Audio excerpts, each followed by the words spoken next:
Hello friends, আমি সোনালি। Slate Chak and টকে তোমাদের সবাইকে স্বাগত জানাচ্ছি।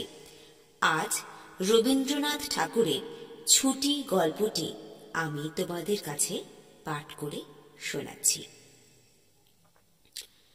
বালক দিঘির সর্দার ফটিক চক্রবর্তীর মাথায় চট করিয়া একটা নতুন ভাবোদয় হইল। নদীর ধারে একটা প্রকাণ্ড শাল কাষ্ঠ মাস্তুলে রূপান্তরিত হইবার প্রতীক্ষায় পড়িয়াছিল। স্থির হইল সেটা সকলে মিলিয়া গড়াইয়া লইয়া যাইবে। যে ব্যক্তির কাঠ আবশ্যককালে তাহার যে কতখানি বিস্ময়, বিরক্তি এবং অসুবিধে বোধ হইবে তাহাই উপলব্ধি করিয়া বালকেরা এই প্রস্তাবে সম্পূর্ণ অনুমোদন করিল। কোমর বাঁধিয়া সকলেই যখন মনোযোগের সহিত কার্যে প্রবৃত্ত হইবার উপক্রম করিতেছে, এমন সময় ফটিকের কনিষ্ঠ মাখনলাল গম্ভীরভাবে সেই গুঁড়ির উপর গিয়া বসিল। ছেলেরা তাহার এই রূপ উদার ঔদাসীন্য দেখিয়া কিছু বিমর্ষ হইয়া গেল। একজন আসিয়া ভয়ে ভয়ে তাহাকে একটু আধটু ঠেলিল, কিন্তু সে তাহাতে কিছু মাত্র বিচলিত হইল না। এই অকাল তত্ত্বজ্ঞানী মানব সকল প্রকার ক্রীড়ার অসারতা সম্বন্ধে নীরবে চিন্তা করিতে লাগিল। ফটিক আসিয়া আস্ফালন করিয়া কহিল, দেখ, মার খাবি, এই বেলা ওঠ। সে তাহাতে আরো একটু নড়িয়া চড়িয়া আসনটি বেশ স্থায়ী রূপে দখল করিয়া লইল। এইরূপ স্থলে সাধারণের নিকট রাজ সম্মান রক্ষা করিতে হইলে অবাধ্য ভ্রাতার গণ্ডদেশে অনতিবিলম্বে একটা চর কষাইয়া দেবা ফটিকের কর্তব্য ছিল। সাহস হইল না, কিন্তু এমন একটা ভাব ধারণ করিল যেন ইচ্ছে করিলেই এখনই উহাকে রীতিমতো শাসন করিয়া দিতে পারে। কিন্তু করিল না, কারণ পূর্বাপেক্ষা আর একটা ভালো খেলা মাথায় উদয় হইয়াছে, তাহাতে আর একটু বেশি মজা আছে। প্রস্তাব করিল, মাখনকে শুদ্ধ ওই কাঠ গড়াইতে আরম্ভ করা যাক। মাখন মনে করিল ইহাতে তাহার গৌরব আছে, কিন্তু অন্যান্য পার্থিব গৌরবের ন্যায় ইহার আনুষঙ্গিক যে বিপদের সম্ভাবনাও আছে তাহা তাহার কিংবা আর কাহারও মনে উদয় হয় নাই। ছেলেরা কোমর বাঁধিয়া ঠেলিতে আরম্ভ করিল। মারো ঠেলা, হেই ও, সাবাস জোয়ান, হেই ও। গুড়ি এক পাক ঘুরিতে না ঘুরিতেই মাখন তাহার গাম্ভীর্য, গৌরব এবং তত্ত্বজ্ঞান সমেত ভূমিসাৎ হইয়া গেল। খেলার আরম্ভেই এইরূপ আশাতীত ফল লাভ করিয়া অন্যান্য বালকেরা বিশেষ হৃষ্ট হইয়া উঠিল, কিন্তু ফটিক কিছু শশব্যস্ত হইল।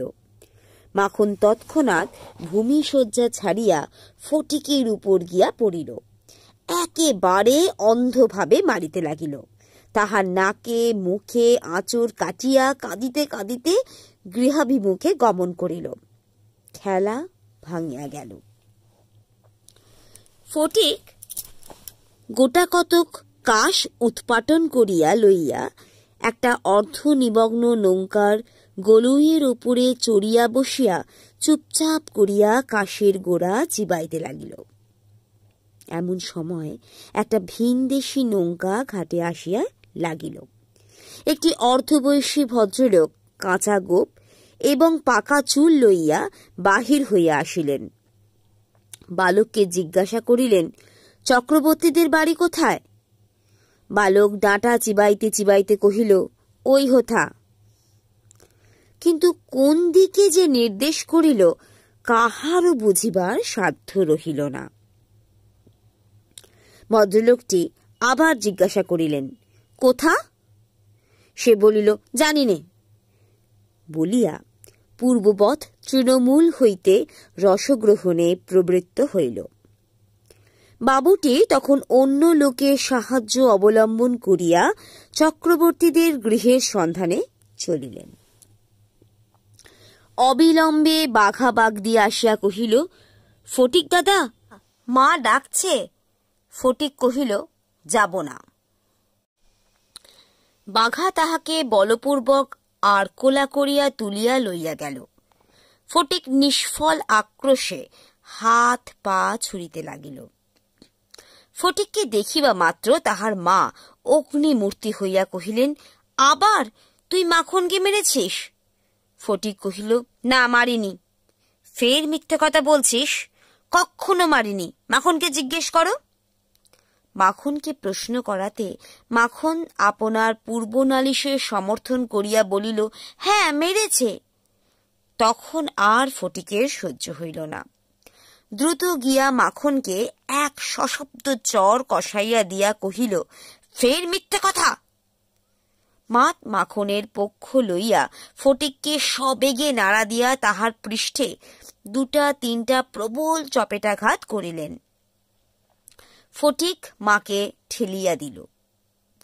মা চিৎকার করিয়া কহিলেন, তুই আমার গায়ে হাত তুলিস?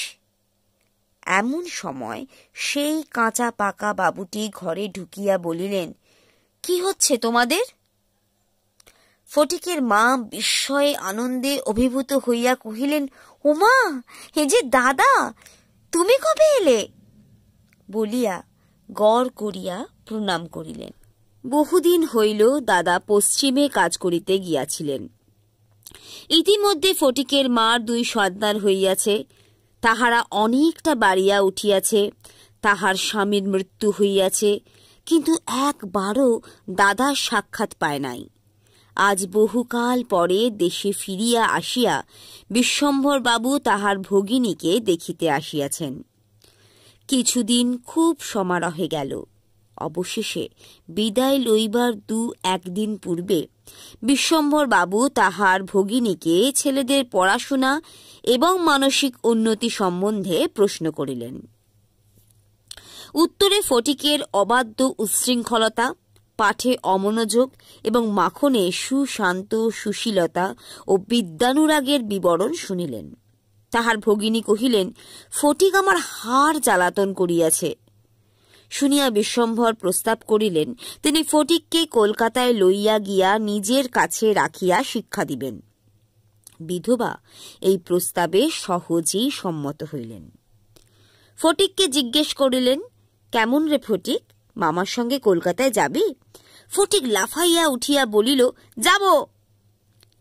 যদিও ফটিককে বিদায় করিতে তাহার মায়ের আপত্তি ছিল না, কারণ তাহার মন সর্বদাই আশঙ্কা ছিল কোন দিন সে মাখনকে জলেই ফেলিয়া দেয় কি মাথায় ফাটায়, কি একটা দুর্ঘটনা ঘটায়। তথাপি ফটিকের বিদায় গ্রহণের জন্য এতাদৃশ্য আগ্রহ দেখিয়া তিনি ঈষৎ ক্ষুণ্ণ হইলেন। কবে যাবে, কখন যাবে করিয়া ফটিক তাহার মামাকে অস্থির করিয়া তুলিল। উৎসাহে তাহার রাত্রে নিদ্রা হয় না। অবশেষে যাত্রাকালে আনন্দের ঔদার্য বশত তাহার ছিপ, ঘুড়ি, লাটাই সমস্ত মাখনকে পুত্র পৌত্রাদিক্রমে ভোগ দখল করিবার পুরা অধিকার দিয়া গেল। কলকাতায় মামার বাড়ি পৌঁছিয়া প্রথমত মামির সঙ্গে আলাপ হইল। মামি এই অনাবশ্যক পরিবার বৃদ্ধিতে মনে মনে যে বিশেষ সন্তুষ্ট হইয়াছিলেন তাহা বলিতে পারি না। তাহার নিজে 3টে ছেলে লইয়া তিনি নিজের নিয়মে ঘর কন্যা পাতিয়া বসিয়া আছেন। তাহার মধ্যে সহসা একটা 13 বৎসরের অপরিচিত অশীতি পাড়াগাঁয়ে ছেলে ছাড়িয়ে দিলে কিরূপ একটা বিপদের সম্ভাবনা উপস্থিত হয়। বিশ্বম্ভরের এত বয়স হইল, তবু কিছু মাত্র যদি কাণ্ডজ্ঞান আছে। বিশেষত 13-14 বছরের ছেলের মতো পৃথিবীতে এমন বালাই আর নাই, শোভাও নাই, কোনো কাজেও লাগে না, স্নেহ উদ্রেক করে না।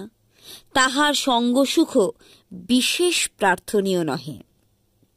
তাহার মুখে আধো আধো কথাও ন্যাকামি, পাকা কথাও জ্যাঠামি এবং কথা মাত্রই প্রগলভতা। হঠাৎ কাপড় চোপড়ের পরিমাণ রক্ষা না করিয়া বেমানান রূপে বাড়িয়া ওঠে। লোকে সেটা তাহার একটা কুশ্রী স্পর্ধাস্বরূপ জ্ঞান করে। তাহার শৈশবের লালিত্য এবং কণ্ঠস্বরের মিষ্টতা সহসা চলিয়া যায়। লোকে সেজন্য তাহাকে মনে মনে অপরাধ না দিয়া থাকিতে পারে না। শৈশব এবং যৌবনের অনেক দোষ মাপ করা যায়, কিন্তু এই সময় কোনো স্বাভাবিক অনিবার্য ত্রুটিও যেন অসহ্য বোধ হয়। সেও সর্বদা মনে মনে বুঝিতে পারে পৃথিবীর কোথাও সে ঠিক খাপ খাইতেছে না। এজন্য আপনার অস্তিত্ব সম্বন্ধে সর্বদা লজ্জিত ও ক্ষমা প্রার্থী হইয়া থাকে। অথচ এই বয়সেই স্নেহের জন্য কিঞ্চিত অতিরিক্ত কাতরতা মনে জন্মায়। এই সময় যদি সে কোনো সহৃদয় ব্যক্তির নিকট হইতে স্নেহ কিংবা সখ্য লাভ করিতে পারে, তবে তাহার নিকট আত্মবিকৃত হইয়া থাকে। কিন্তু তাহাকে স্নেহ করিতে কেহ সাহস করে না, কারণ সেটা সাধারণের প্রশ্রয় বলিয়া মনে করে। সুতরাং তাহার চেহারা এবং ভাবখানা অনেকটা প্রভুহীন পথের কুকুরের মতো হইয়া যায়। অতএব এমন অবস্থায় মাতৃভবন ছাড়া আর কোনো অপরিচিত স্থান বালকের পক্ষে নরক। চারিদিকের স্নেহ শূন্য বিরাগ তাকে পদে পদে কাঁটার মতো বেঁধে।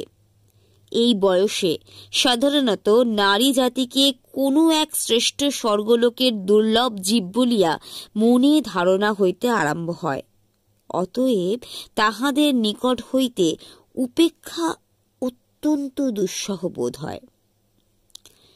মামির স্নেহহীন চোখে সে যে একটা দুগ্রহের মতো প্রতিভাত হইতেছে, এই যে ফটিকের সবচেয়ে বাজিত। মামি যদি দৈবাৎ তাহাকে কোনো একটি কাজ করিতে বলিতেন, তাহা হইলে সে মনের আনন্দে যতটা আবশ্যক তার চেয়ে বেশি কাজ করিয়া ফেলিত। অবশেষে মামি যখন তাহার উৎসাহ দমন করিয়া বলিতেন, ঢের হয়েছে, ঢের হয়েছে, ওতে আর তোমার হাত দিতে হবে না, এখন তুমি নিজের কাজে মন দাওগে, একটু পরগে যাও, তখন তাহার মানসিক উন্নতির প্রতি মামির এতটা যত্ন বাহুল্য তার অত্যন্ত নিষ্ঠুর অবিচার বলিয়া মনে হইত। ঘরের মধ্যে এইরূপ অনাদর, ইহার পর আবার হাঁপ ছাড়িবার জায়গা ছিল না। দেহালের মধ্যে আটকে পড়িয়া কেবলই তাহার সেই গ্রামের কথা মনে পড়িত।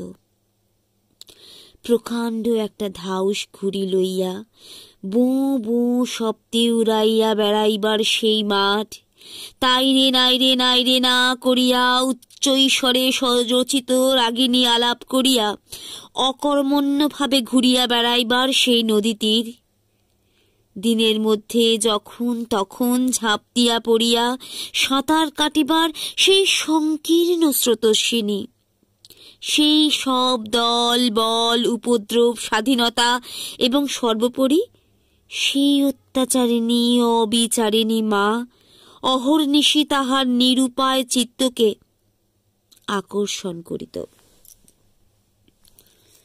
জন্তুর মতো এক প্রকার অবুঝ ভালোবাসা, কেবল একটা কাছে যাইবার অন্ধ ইচ্ছা, কেবল একটা না দেখিয়া অব্যক্ত ব্যাকুলতা, গোধূলি সময়ের মাতৃহীন বৎসের মতো কেবল একটা আন্তরিক মা মা ক্রন্দন সেই লজ্জিত শঙ্কিত শীর্ণ দীর্ঘ অসুন্দর বালকের অন্তরে কেবলই আলোড়িত হইত। স্কুলে এত বড় নির্বোধ এবং অমনোযোগী বালক আর ছিল না। একটা কথা জিজ্ঞাসা করিলে সে হাঁ করিয়া চাহিয়া থাকিত। মাস্টার যখন মার আরম্ভ করিত, তখন ভার ক্রান্ত গর্ধপের মতো নীরবে সহ্য করিত। ছেলেদের যখন খেলিবার ছুটি হইত, তখন জানলার কাছে দাঁড়াইয়া দূরের বাড়িগুলোর ছাদ নিরীক্ষণ করিত। যখন সেই দ্বীপ্রহর রৌদ্রে কোনো একটা ছাদে দুটো একটা ছেলে মেয়ে কিছু একটা খেলার ছলে ক্ষণিকের জন্য দেখা দিয়া যাইত, তখন তার চিত্ত অধীর হইয়া উঠত। একদিন অনেক প্রতিজ্ঞা করিয়া অনেক সাহসে মামাকে জিজ্ঞাসা করেছিল, মামা, মার কাছে কবে যাব? মামা বলিয়াছিলেন, স্কুলের ছুটি হোক। কার্তিক মাসে পুজোর ছুটি, সে এখনো ঢের দেরি। একদিন ফটিক তাহার স্কুলের বই হারাইয়া ফেলিল। একে তো সহজেই পড়া তৈরি হয় না, তার উপর বই হারাইয়া একেবারে নাচার হইয়া পড়িল। মাস্টার প্রতিদিন তাহাকে অত্যন্ত মারধর অপমান করিতে আরম্ভ করিল। স্কুলে তাহার এমন অবস্থা হইল যে তাহার মামাতো ভাইয়েরা তাহার সহিত সম্বন্ধ স্বীকার করিতে লজ্জা বোধ করিত। ইহার কোনো অপমানে তাহারা অন্য বালকের চেয়েও যেন বলপূর্বক বেশি করিয়া আমোদ প্রকাশ করিত।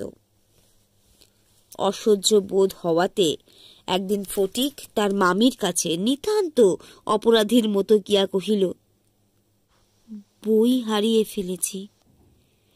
মামি অধরের দুই প্রান্তে বিরক্তির রেখা অঙ্কিত করিয়া কহিলেন, বেশ করেছ, আমি তোমাকে মাসের মধ্যে 5 বার করে বই কিনে দিতে পারি নে। ফটিক আর কিছু না বলিয়া চলিয়া আসিল। সে যে পরের পয়সা নষ্ট করিতেছে এই মনে করিয়া তাহার মায়ের ওপর অত্যন্ত অভিমান উপস্থিত হইল। নিজের হীনতা এবং দৈন্য তাহাকে মাটির সহিত মিশাইয়া ফেলিল। স্কুল হইতে ফিরিয়া সেই রাত্রে তাহার মাথা ব্যথা করিতে লাগিল এবং গা শিরশির করিয়া আসিল। বুঝিতে পারিল তাহার জ্বর আসিতেছে। বুঝিতে পারিল ব্যামো বাধাইলে তাহার মামির প্রতি অত্যন্ত অনর্থক উপদ্রব করা হইবে। মামি এই ব্যামোটাকে যে কিরূপ একটা অকারণ অনাবশ্যক জ্বালাতনের স্বরূপ দেখিবে তাহা সে স্পষ্ট উপলব্ধি করিতে পারিল। রোগের সময় এই অকর্মণ্য অদ্ভুত নির্বোধ বালক পৃথিবীতে নিজের মা ছাড়া আর কারো কাছে সেবা পাইতে পারে এইরূপ প্রত্যাশা করিতে তাহার লজ্জা বোধ হইতে লাগিল। পরদিন প্রাতঃকালে ফটিককে আর দেখা গেল না। চতুর্দিকে প্রতিবেশীদের ঘরে খোঁজ করিয়া তাহার কোনো সন্ধান পাওয়া গেল না। সেদিন আবার রাত্রি হইতে মুষলধারে শ্রাবণের বৃষ্টি পড়িতেছে, সুতরাং তাহার খোঁজ করিতে লোকজনকে অনর্থক অনেক ভিজতে হইল। অবশেষে কোথাও না পাইয়া বিশ্বম্ভর বাবু পুলিশে খবর দিলেন। সমস্ত দিনের পর সন্ধ্যের সময় একটা গাড়ি আসিয়া বিশ্বম্ভর বাবুর বাড়ির সম্মুখে দাঁড়াইল। এখনো ঝুপঝুপ করিয়া অবিশ্রাম বৃষ্টি পড়িতেছে, প্রায় 1 হাঁটু জল দাঁড়াইয়া গিয়াছে। 2 পুলিশের লোক গাড়ি হইতে ফটিককে ধরাধরি করিয়া নামাইয়া বিশ্বম্ভর বাবুর নিকট উপস্থিত করিল। তাহার আপাদ মস্তক ভিজা, সর্বাঙ্গে কাদা, মুখ চক্ষু লোহিত বর্ণ, থরথর করিয়া কাঁপিতেছে। বিশ্বম্ভর বাবু প্রায় কোলে করিয়া তাহাকে অন্তঃপুরে লইয়া গেলেন। মামি তাহাকে দেখিয়াই বলিয়া উঠিল, কেন বাপু, পরের ছেলেকে নিয়ে কেন এ কর্মভোগ? দাও, ওকে বাড়ি পাঠিয়ে দাও। বাস্তবিক সমস্ত দিন দুশ্চিন্তায় তাহার ভালোরূপ আহারাদি হয় নাই এবং নিজের ছেলেদের সহিত নাহক অনেক খিটমিট করিয়াছেন। ফটিক কাঁদিয়া উঠিয়া কহিল, আমি মার কাছে যাচ্ছিলুম, আমাকে ফিরিয়ে এনেছে। বালকের জ্বর অত্যন্ত বাড়িয়া উঠিল। সমস্ত রাত্রি প্রলাপ বকিতে লাগিল। বিশ্বম্ভর বাবু ডাক্তার লইয়া আসিলেন। ফটিক তাহার রক্তবর্ণ চক্ষু একবার উন্মিলিত করিয়া কড়িকাঠের দিকে হতবুদ্ধিভাবে তাকাইয়া কহিল, মামা, আমার ছুটি হয়েছে কি? বিশ্বম্ভর বাবু রুমালে চোখ মুছিয়া সস্নেহে ফটিকের শীর্ণ তপ্ত হাতখানি হাতের উপর তুলিয়া লইয়া তাহার কাছে আসিয়া বসিলেন। ফটিক আবার বিড়বিড় করিয়া বকিতে লাগিল। বলিল, মা, আমাকে মারিস নে মা, সত্যি বলছি, আমি কোনো দোষ করিনি। পরদিন দিনের বেলা কিছুক্ষণের জন্য সচেতন হইয়া ফটিক কাহার প্রত্যাশায় ফ্যাল ফ্যাল করিয়া ঘরের চারিদিকে চাহিল। নিরাশ হইয়া আবার নীরবে দেওয়ালের দিকে মুখ করিয়া পাশ ফিরিয়া শুইল। বিশ্বম্বর বাবু তাহার মনের ভাব বুঝিয়া তাহার কানের কাছে মুখ নত করিয়া মৃদু স্বরে কহিলেন, ফটিক, তোর মাকে আনতে পাঠিয়েছি। তাহার পরদিনও কাটিয়া গেল। ডাক্তার চিন্তিত বিমর্ষ মুখে জানাইলেন, অবস্থা বড়ই খারাপ। বিশ্বম্বর বাবু স্তিমিত প্রদীপে রোগশয্যায় বসিয়া প্রতি মুহূর্তেই ফটিকের মাতার জন্য প্রতীক্ষা করিতে লাগিলেন। ফটিক খালাসিদের মতো সুর করিয়া করিয়া বলিতে লাগিল, এক বাও মেলে না, দো বাও মেলে না। কলকাতায় আসিবার সময় কতকটা রাস্তা স্টিমারে আসিতে হইয়াছিল। খালাসিরা কাছি ফেলিয়া সুর করিয়া জল মাপিত। ফটিক প্রলাপে তাহাদেরই অনুকরণে করুণ স্বরে জল মাপিতেছে এবং যে অকুল সমুদ্রে যাত্রা করিতেছে, বালক রশি ফেলিয়া কোথাও তাহার তল পাইতেছে না। এমন সময় ফটিকের মাতা ঝড়ের মতো ঘরে প্রবেশ করিয়া উচ্চ কলরবে শোক করিতে লাগিলেন। বিশ্বম্বর বহু কষ্টে তাহার শোকোচ্ছ্বাস নিবৃত্ত করিলে তিনি শয্যার উপর আছাড় খাইয়া পড়িয়া উচ্চ স্বরে ডাকিলেন, ফটিক, সোনা, মানিক আমার। ফটিক যেন অতি সহজেই তাহার উত্তর দিয়া কহিল, অ্যাঁ? মা আবার ডাকিলেন, ওরে ফটিক, বাপধন রে। ফটিক আস্তে আস্তে পাশ ফিরিয়া কাহাকেও লক্ষ্য না করিয়া মৃদুস্বরে কহিল, মা, এখন আমার ছুটি হয়েছে মা, এখন আমি বাড়ি যাচ্ছি।